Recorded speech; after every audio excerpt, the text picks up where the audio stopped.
South American empresarios, the construction of modern cocaine was closely linked to North American policies and practices in Latin America, which is to say that drugs have always been a highly transnational and politically inflected phenomenon. Okay. Enough introductions, enough PowerPoint. Well, you can keep staring at them if you like.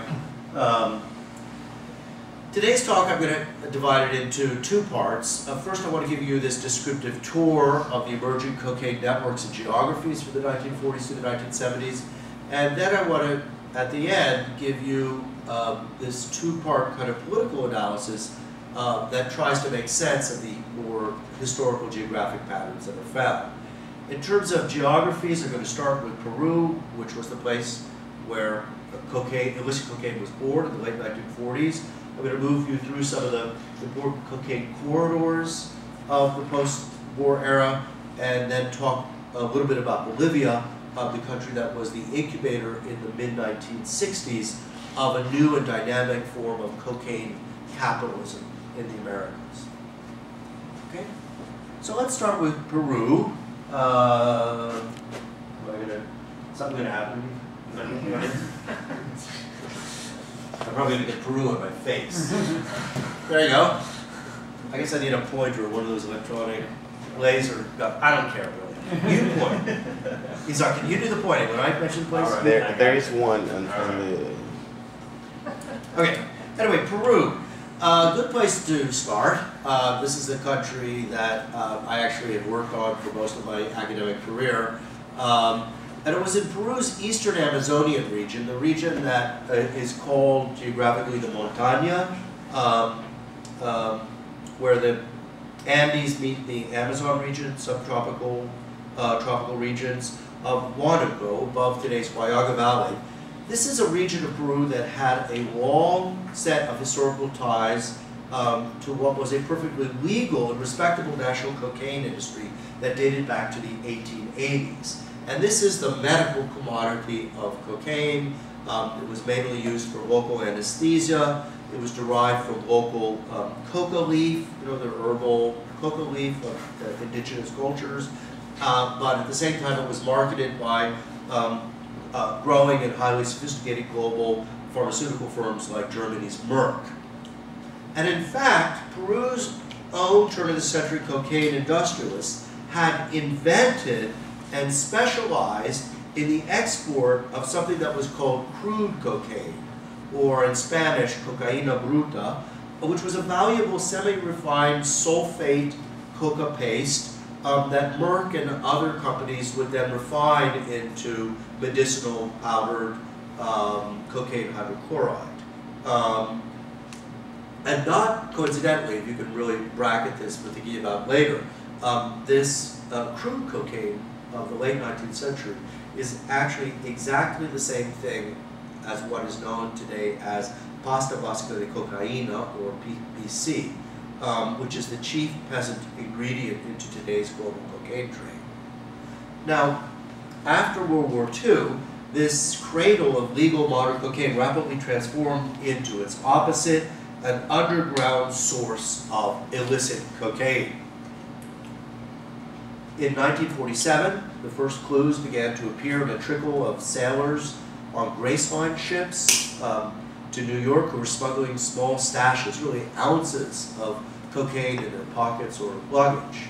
And the likely root of this type of ant trade was the final shrinkage of prior but long declining pharmaceutical markets like Germany's, or the tightening restrictions on cocaine by newly collaborating U.S. and Peruvian officials.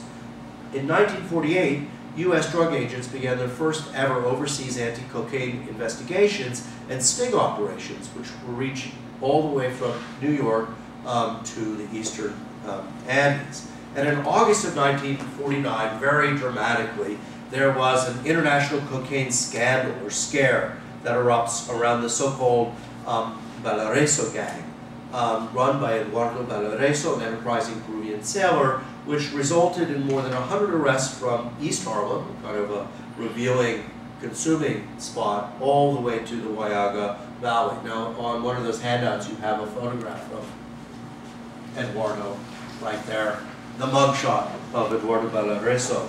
This was the first modern cocaine bust, and it sparked a brief flurry of international press. Time in May 1949, for example, dubbed cocaine Pichicata, Peru's white goddess. So you can see the kind of racial and gender connotations.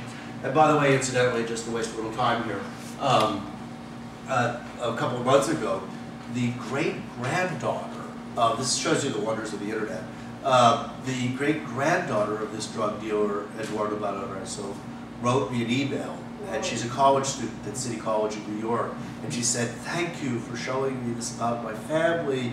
I didn't know anything about Eduardo. It was all a big family secret." And she now wants to get together and sort of work together on uncovering more of the dirty laundry of her family's past. I'm not making that up. She's a nice girl. We had coffee. Anyway, from 1949 to 1950, we then see an intense wave of repressive measures and missions ranging from the newly founded UN to Peru's own military to wipe out this outbreak of illicit Andean cocaine. And what this did was effectively end the older legal industry, indeed criminalizing and jailing many of its prominent leaders. But if this crackdown temporarily displaced cocaine from its eastern Peruvian birthplace, these pressures also sparked a rapid dispersion of the techniques and knowledge about cocaine, especially to neighboring Bolivia, a country which had never experienced the so-called industrialization of coca before, which is actually a euphemism used for the making of cocaine. And so what you see here at the very beginning in 1948 to 1950 is a very early example of what sometimes is called the ballooning effect in drugs.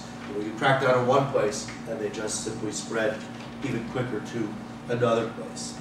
And I even found a colorful, detailed document of the FBN, that was the Federal Bureau of Narcotics, the mid-20th century predecessor to the DEA, which claimed that Andres Soberon, who was Peru's most respected patriarch of legal cocaine, became a kind of Juanito coca seed of illicit drugs, that they alleged that he sent some of his underlings off to Bolivia with the formulas for making illicit cocaine, kind of a revenge scheme against the Peruvian government.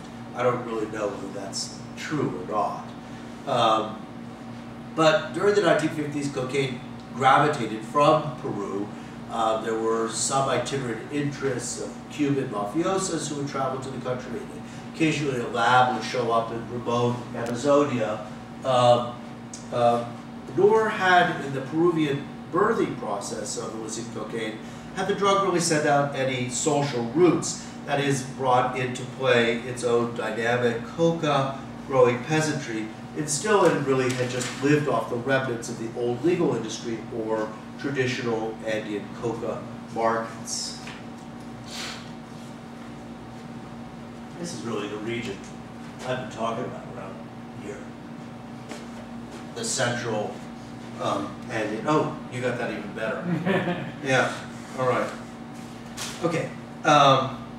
Anyway, the second thing I want to talk about right now are kind of the intermediate routes and spaces for the development of the illicit cocaine trade.